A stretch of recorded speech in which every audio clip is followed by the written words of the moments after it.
dziri kufamba sei. Dhuma neimwe nyaya isiri kufadzwa zukuru. Hameno chichiri kuitika mukupera kwa 2020 unoya handiti ndasangana neimwe nyaya yamune inonzi Atrare 263 yandaisa panapa handiti. So chiteerera ndisanda kuzwisisai zvizere. Kana unga usati wasubscribe but this channel, I kindly ask you to subscribe, turn on your notification bell, kuti pega patino upload a video, you will be notified. And also and tino subscribe ku channel yakanzi Saint Trending TV, our baby channel. And kuti ingosurara uyapinda mu 500 subs. And chida kutotenda ine support yese yamunotipa wazukuru. And chitoni maswera sei kwese kwa muri. Yeso tabatasangana neimwe nyaya yakaitika musha weGweru. And kugweruko kune nyaya yakaitika kunonzi kune murume anonzi iye Mkadzi uya ane 34 years dzekuberekwa aivawo nemudzimai wake anonchiedza tagurei ane 24 years dzekuberekwa.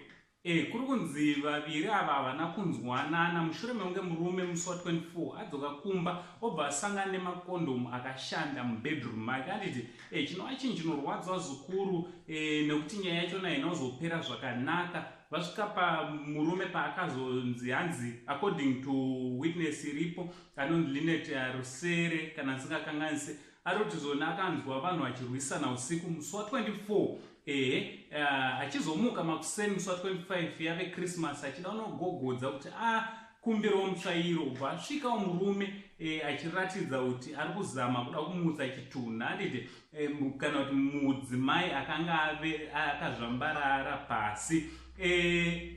Zvisina kuitira zvakanaka Lineti akatozosvika paakadana usisi vemudzimai uyu.